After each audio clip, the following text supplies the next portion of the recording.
Welcome to Creative Piecemeal Podcast, a podcast for creatives. I'm your host, Tammy Takeishi. Join me for compelling conversations with artists, actors, authors, musicians, and other creatives about the impact of the creative and fine arts in their lives and our ever-changing world. Thank you for listening.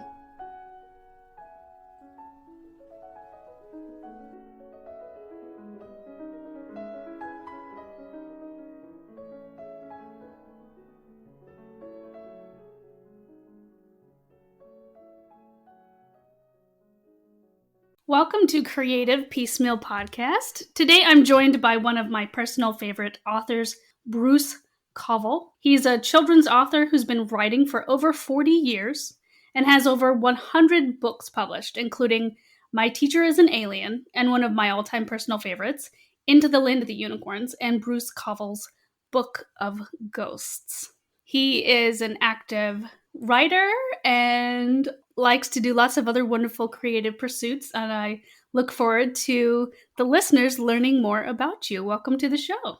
First question is, what led you to become an author, specifically for children? Oh, well, to start with the second half of that, I like children better than I like adults. But to go a little deeper, it was actually a conscious political decision.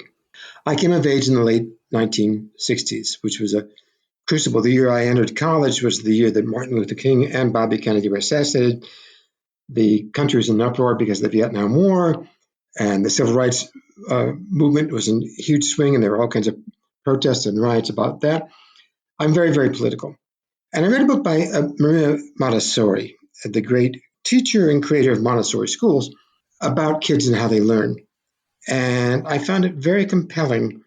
And I thought, the way to fix things is to think long term. There used to be a phrase, the hand that rocks the cradle rules the world, recognizing women's power in shaping children and then thus thereby long term shaping the world. And we have become a very short term society. But thinking long term, I thought the most politically effective thing I could do was to work with kids, because adults are already screwy. It's too late to fix most of them. But if you work with kids, to instill values and beliefs and morality, all of which you do through story, which is what all the most important teachers in the history of the world have done, then maybe it can have a long-term impact. So it was a conscious political decision. But it was also because I liked kids' books better than I like adult books. You know, I am a very optimistic and cheerful person, annoyingly cheerful, according to some of my friends and family. Adult literature tends to be often bleak and cynical of happy endings. I believe in happy endings, and happy endings are much more welcome in the world of children's literature than they are in adult literature. The first time I thought I would like to write was in sixth grade. I might have known earlier, but they didn't have you write much back in those days. And you don't learn to write by circling answers or filling in blanks. You learn to write by writing. That's just the way it is. Our sixth grade teacher finally had us writing. She had us write all year long, and I failed all year long because we had to write to her prompts, which I wasn't terribly good at. And if you want to later, we can talk about why I can remember failing in sixth grade. It's a part of the human psyche. But at the end of the year, she didn't give us a prompt. She said, you're going to write a short story. And that was all she said about what the content would be. You're going to write a short story. Did not say what it was going to be, what it had to be about, what kind of story, just you're going to write a story. And she gave us an extended period of time, 3, 4, maybe weeks or longer. I remember it as being very, very long. But it was a major effort. She gave us class time, and we were free to write. And that's one of the problems with the way writing is taught now. Oh, you've got a half an hour to write. Well, writing doesn't occur in half-hour blocks, not serious, not writing that really where you invest your heart. But we had a chance to really work on this. And every kid in the class, including me, who had failed all year long at writing, did a good job. But that was the first time I thought, wow, I like this. I felt good about doing this. Maybe I could do it. Now, you change your mind when you're a kid. You're going to be a writer, then you're going to be an astronaut, then you're going to be a ballet dancer, then you're going to be a ditch digger. But I kept coming back to writing. And by the time I was 16, I knew for sure that was what I wanted to do. What is a book that you recently read that you couldn't put down? Oh, well, I'm reading right now. Oh, actually, I'm going to have two answers to this. One is fictional. Anthony Horowitz has done a 5-book series. He's a great adult writer, but he's written a few things for kids. He wrote the Alex Rider series, but another series, oh gosh, I remember the first book. It's a 5-book series about old powers. It's kind of very Lovecraftian, trying to open up the world. I think the second book is called Evil Star. They're very good. But the book that I really couldn't put down, actually had to force myself to not just zoom through because I want to make it last. It was so good. Was Shy, a memoir by Mary Rogers, the daughter of Richard Rogers. And she's the sandwich in it. And she says, "What am I, baloney?" Because she's very talented too. But she's this. Her father, Richard Rogers, was one of the major Broadway composers. She wrote a Broadway show on her own called Once Upon a Mattress, which is fabulously successful. Starred Carol Burnett, and then her son Adam Gettle has won a Tony Award for his work in a musical called The Light in the Piazza. So it's three generations of award-winning Broadway composers, and she is hilariously frank. It's called Alarmingly Frank in the title, and she talks all about loves and hates and what terrible things people have done, and it's hilarious and so instructive about backstage on Broadway. Totally loved it. Great read. That sounds great. I love Broadway and musicals, and I've seen both of those that you've mentioned, so I'll definitely have to put that book in my list. You have to read this book. What are some of your favorite musicals?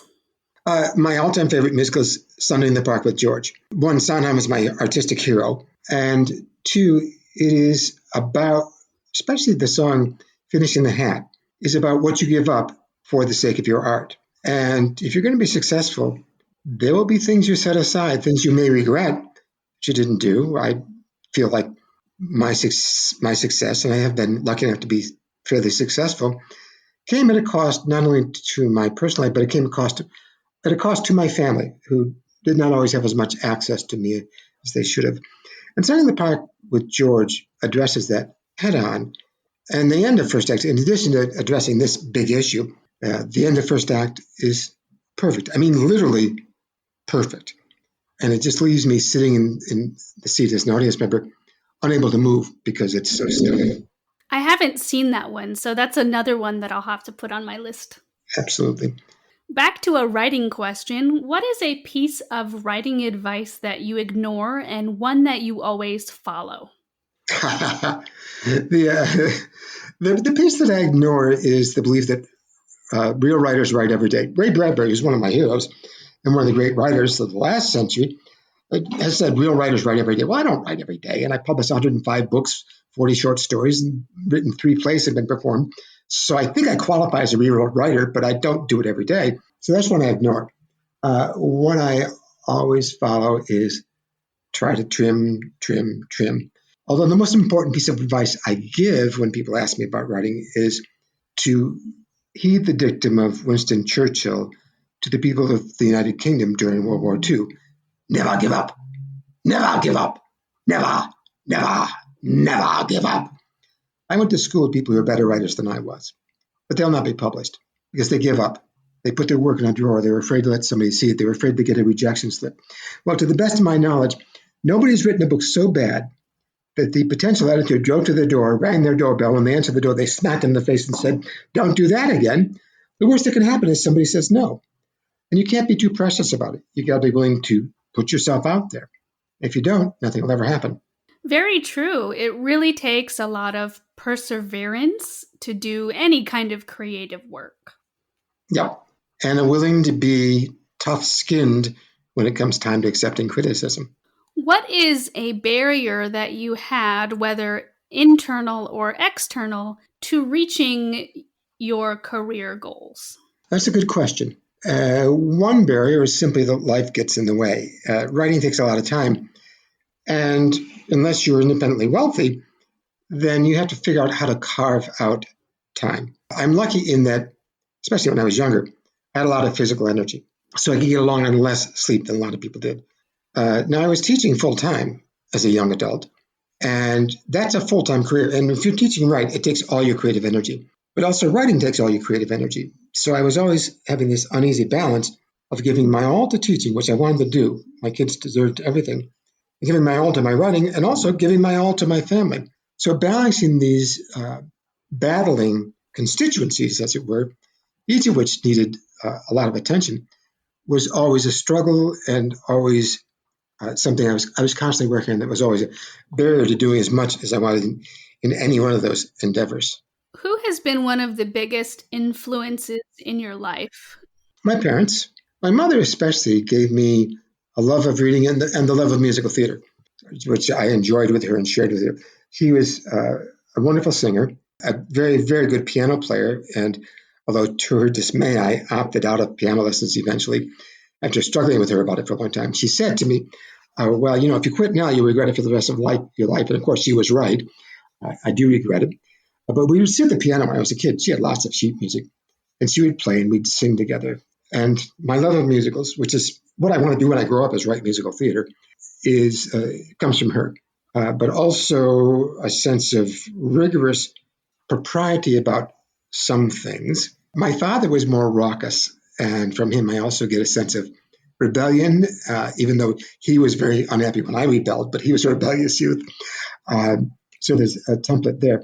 And then artistically, in terms of writing itself, the first writing hero I had was Edgar Rice Burroughs, who created Tarzan, or more importantly for me, John Carter of Mars. Now, Burroughs was not a great writer, prose-wise, but he was a fantastic storyteller and world builder. And that was the first template I tried to write to. And I got my sense of pace and cliffhangers and multiple story strands originally from Burroughs. Then it moved on to Tolkien and Robert Heinlein. And then when I realized I was going to be doing middle grade novels, one of the first great role models for me there was Lloyd Alexander, specifically his Chronicles of Prydain, which I was lucky enough, due to weird circumstances. It was the late 1970s, and there were, for people too young to remember this, a series of real end-of-the-world Norse kind of Fimmel winters. And I was teaching at that point, but we had a blizzard so bad we had an entire week off from school. And I brought home all 5 of those Lloyd Alexander books. And my wife and my kids were all ill because it was a terrible winter. I mean, it was just bad. And they'd all sleep in the middle of the day. And I read one of those books each day for 5 days. And I found in them a sense of pace, a sense of character, a sense of this amazing combination of humor, of sharp character distinctions, but also of making the characters face horrible moral decisions that give the story, even when it was being lighthearted, they give the story this great moral grounding. And that combination of things, it's characters that can be very funny and defined in a few words, but also have deep longings and face terrible choices, is something I don't always get, but I really try to get into my writing. So he's a real writing hero of mine as far as specifically kids' fantasy and science fiction. Nice. I've always loved your books, and like I said, you're one of my favorite childhood authors, and I would always return to reading them. Even when I sort of grew out of the age range that you targeted, I still just had such wonderful memories and would reread them. The books that I own are somewhere deep at my parents' house, but the stories still stick with me. I still remember, character names and major plot points, 20-something years, 30-something years later, and they're just fantastic. That's a writer's dream. I've said, because this is something I can experience now that I'm kind of getting older, is that at first you really desire to be published. You're just desperate. You want to be a writer. You want to get the book published. And then once you start to get published, you want people to love them, and you want the books to sell, but you want people to love them too. If you sell a large number of books, but people don't love them, that's not good enough. You want people to love them. And then the next stage, so you want to publish, and you want people to love the books, and then you hope they'll be remembered. And you've got to live a certain amount of time to know if the books are being remembered or not. So at this stage of my life, I love hearing from people like you who say, yeah, I read the books when I was 12 or 11, and now I'm whatever age you are. We won't talk about that because I never ask what age. But I remember them fondly, and they affected my life. And that is the ultimate accolade, that the books are remembered. So it is something that can only happen to you if you're lucky enough to last as long as I have in my increasingly creaky old age. So I'm curious, do you have any new book projects or any other creative things coming out for the new year? A few things I'm doing. I've had a 3-year project of rearranging and republishing myself the Unicorn Chronicles, which had an unfortunate publishing history in that it took me a long time to finish the series, longer than it should have. And I felt guilt for the last 10 years that I couldn't get that final book finished. I was like the George R. R. Martin of children's books. People going, when are you going to finish the book? When are you going to finish the series? We don't think you're going to die before you finish it. Get it done. So, and the series grew completely out of control. I had signed a contract to write 3 books of about 150 pages each over a period of 3 years. One to come out a year, or maybe once every 6 months. Well, the first book was 150 pages and it sold well over 1 million copies, and it was incredibly successful. And then, and this will admit to being a real flaw in my character, I didn't know how to follow it up, something that was such a big hit, because I couldn't let my fans down. But I also embarked on starting an audiobook company. And also, in this part, I led Scholastic. Scholastic was the publisher. I was doing 2 things with them. I was doing the Unicorn Chronicles, and I was also doing the books of, like you mentioned, the Book of Ghosts. Bruce Coville's Book of Monsters, Bruce Coville's Book of Aliens, Bruce Coville's Books of Ghosts. And those were also extremely successful. And Scholastic said, we want 6 more of those. I said, well, I can do the Unicorn book or I can do these. You got to make a choice. And they said, we want the anthologies, which was the wrong choice on their part, because I should have done the next Unicorn book. So it was 5 years between the first book and the second book. Very bad. And then at the time I did the second book, I said something, and that was very popular. And now I'm going, what am I going to do? And the second book was twice as long, 300 pages. What am I going to do for the next book? And at the same time, I lost my mind and started an audiobook company, which was one of the great loves of my life, but it sucked up enormous amounts of time and energy. And I also was intimidated by how much the fans loved the books. And also I started working what grew and grew and grew in terms of the story, but it had been one point of view. I followed just one character, Kara. And then in the third book, I started to add other viewpoints, and they started to branch out. And the third book really is the first half of what became a 1,000-page long novel. Well, you don't write, unless you're J.K. Rowling, and that was like a whole other thing, 1,000-page novels for 10-year-olds. So I had to split it. After, I think, 8 years, we brought out the third book, which ends with a cliffhanger, because it's really just half of this long book. And then 2 years later, people thought, well, now he's never going to finish it. But it was only 2 years later that the fourth and final book came out, which I had finished, and this is the truth, I'd worked on 4 different continents over a period of 10 years, and I finished it in a hotel room in Bangladesh at 2 o'clock in the morning, at which point I flung myself on my hotel bed and sobbed, both because it was so beautiful, oh my God, I love this, and also because, oh my God, it's finally over. Because for an entire decade, literally every day for 10 years, every day I get up and think, I got to finish the Unicorn Chronicles because there's so many kids are waiting for it. The problem was all the original readers had grown up. It was 16 years, so the kids who were 12 are now 28. And I said to Scholastic, advertising Cosmo, advertising Glamour magazine, because these kids are not reading Teen Beat anymore. They're reading, the kids who want to know the end of the story are reading Cosmopolitan. But they didn't follow my advice because I'm just the writer. But then they did a very weird thing. This book that people have been waiting for literally 16 years for, they did not put out in paperback, which is where the big sales always were. They were all in hardcover, but you'd sell literally 10 times or 100 times as many copies in paperback. They never put it in paperback. But there's only 17,000 copies of that book. It's called The Last Hunt in the world. So people would be writing to me because they were waiting for the end of the book. They'd say, why can't I get by? Why is it $85, $100 on the used book market? As if it was my fault.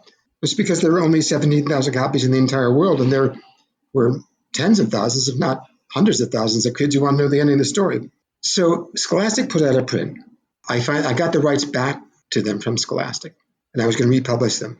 This story is almost as long as writing the Unicorn Chronicles twice. So I decided to republish them myself, and I needed somebody to work. If you're doing this, you need people to do the things the publisher normally does. Specifically, in this case, designing the look of the new books. And by a weird quirk, a designer who worked on my books in New York, when I was on my books that I did through my mainstream publishers, she'd been working there. She left publishing, had moved here to Syracuse. Down that, she had moved into the house. I have a long, complicated domestic history. My wife and I got married, lived together for 11 years, separated for 11 years, and they got back together. And we've been together for the last, 35 years. But she was living in the house that my wife had used to live in, and she's designing the books now. And when I talked to her, she said, I think you should split up these last 2 books. The series is weird. You got one book that's 150 pages, next book's 300, next 450, the last book's 600 pages.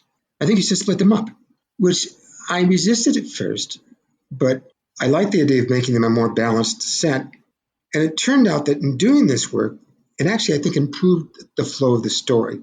Because the last book had so much in it, it felt like a rush when it's just all crammed in that one giant doorstop of a 600-page book.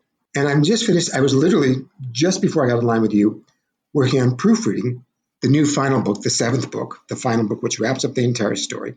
So what was a 4-book series is now, book 1 is intact, book 2 is intact, book 3 got split in half, is now books 3 and 4, and what was book 4, The Last Hunt, is now books 5, 6, and 7. And not only did I divide them up, I rearranged, I rewrote, and in some cases I added new characters. In one book I wrote 5 new chapters. So it's lightly revised, but also expanded, and has much more of a feel of flow of an ongoing saga. And I'm really excited to get this last book out, because it will be the first time, and this is because partly there was this long gap, that there were different covers, different cover artists, and then they put the last book out of print and never put it in paper. So there's never been a uniform set of the books that are all about the same size, all in the same format, paperback, and all have the same art by the same artist. So it'll be the first after a quarter of a century, there will finally be a uniform set and people can read the story straight through finally. I feel like it's time to lay my burden down and say, done it. I've done this work. I'm going to move on to something else. I can't wait to start from the very beginning and then go through all of them, especially, like you said, once everything's finalized and published for that last book. And I carried that ending with the images for the final ending. I carried it with me for 2 and 3 years as I was trying to get to that ending. It must have felt great finishing it, though, like a party in your brain, Yes. Well, and it's finishing it and feeling like I got it right. One of the things that I've used to justify my, let's call it my bad behavior in terms of getting the series out, is that I do believe firmly I got the ending right. I could name 2 or 3 series. I won't because it would be rude, but where there was great pressure on the author to get out the next book because the publisher was selling so many copies, they wanted them to get them out. Where the book did come out on schedule and disappointed the readers because it did not live up to what had come before it, because the author was pushed into publishing it too early. And being ornery, nobody get pushed into publishing too fast because I'm just too ornery and stubborn for that kind of thing. But I do believe that this is not an ending that will disappoint readers, as some I could point to. If you could be any fictional character for a day, who would you be? Oh, if I could be any fictional character for a day. There's so many I love and so many I would like to be. I might go to comic books, which was my first love when I was a teenager, and say, I want to be Superman or Batman or the Hulk, Hulk smash. Then I get things on my system. Or somebody small but brave like Frodo. But you know what I think I'd really like to be? Is Lightfoot, a unicorn from the Unicorn Chronicles. If it's just for a day, I'd love to be a unicorn for a day. I think that would be fabulous. I'd just run around being all beautiful and magical. It'd be great. Of course, I'd have to make sure I was doing it in Luster and not here on Earth because somebody would try to kill me or capture me here. True. Yes. So it'd have to be specific. I would want to be Lightfoot in Luster, not Lightfoot on Earth. What is the one of the biggest sectors of the creative arts that you're curious about right now?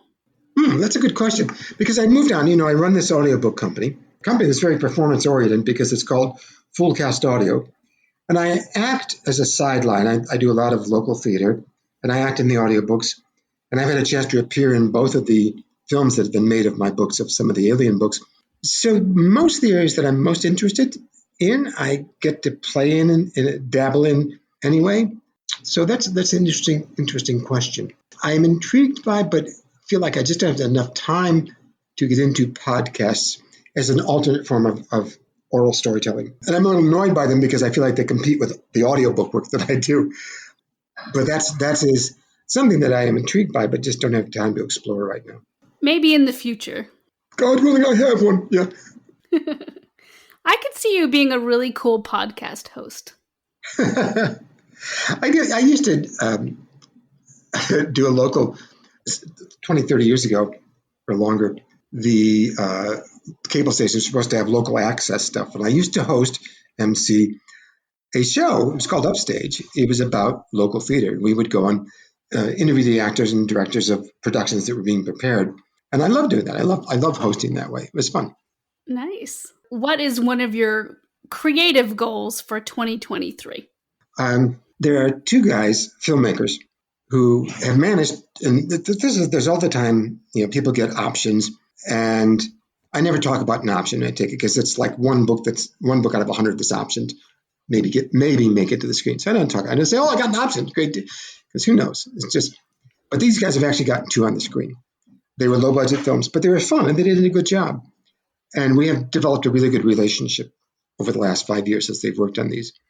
And they've asked me, the previous two books, they just bought the rights to the books and hired a screenwriter.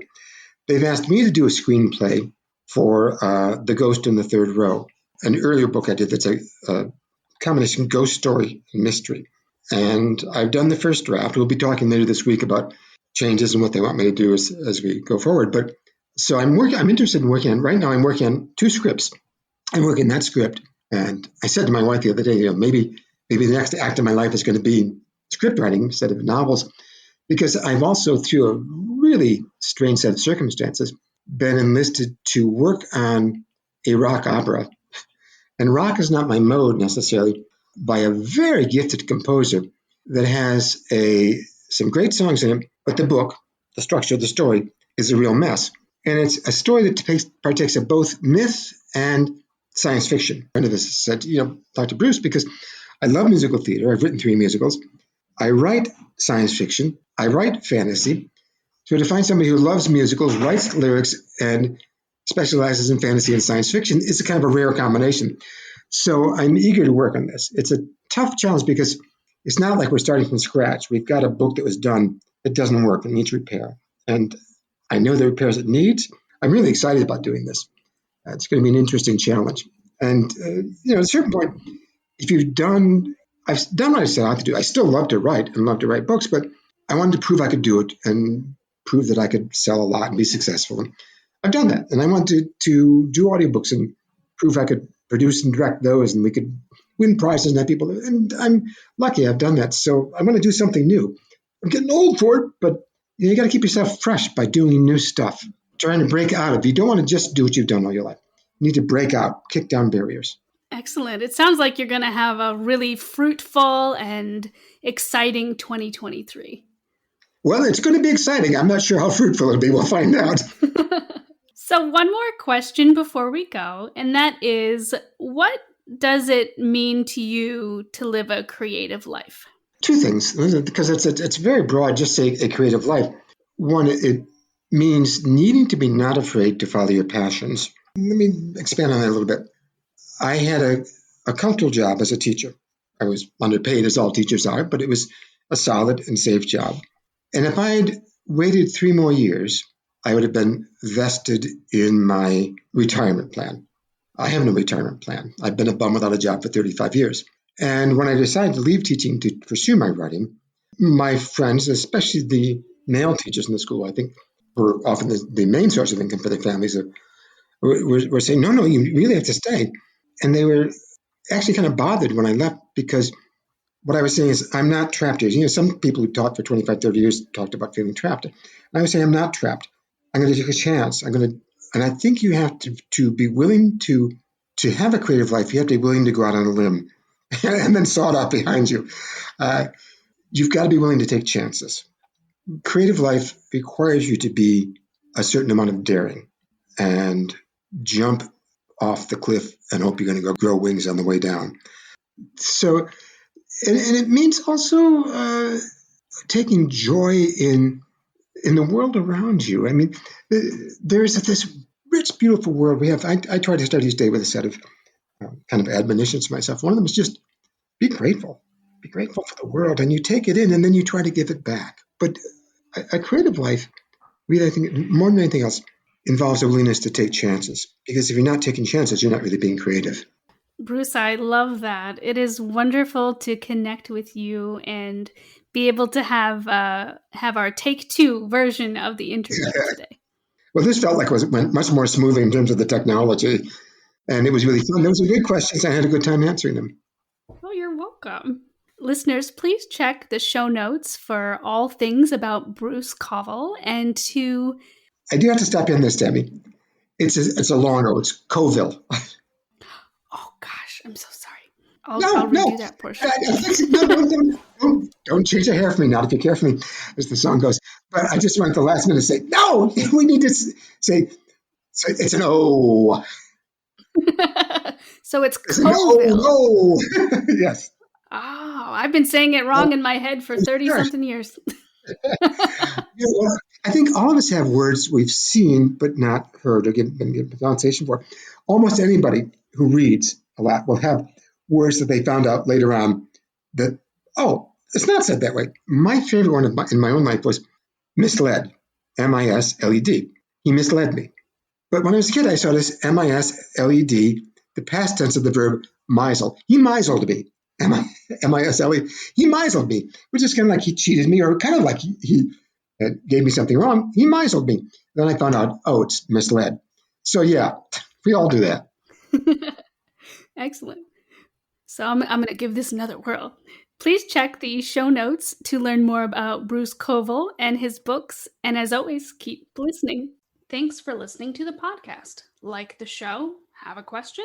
Stop by the Facebook and Instagram pages. Links are in the show notes, or search for Creative Piecemeal Podcast on social media and click follow for all the latest.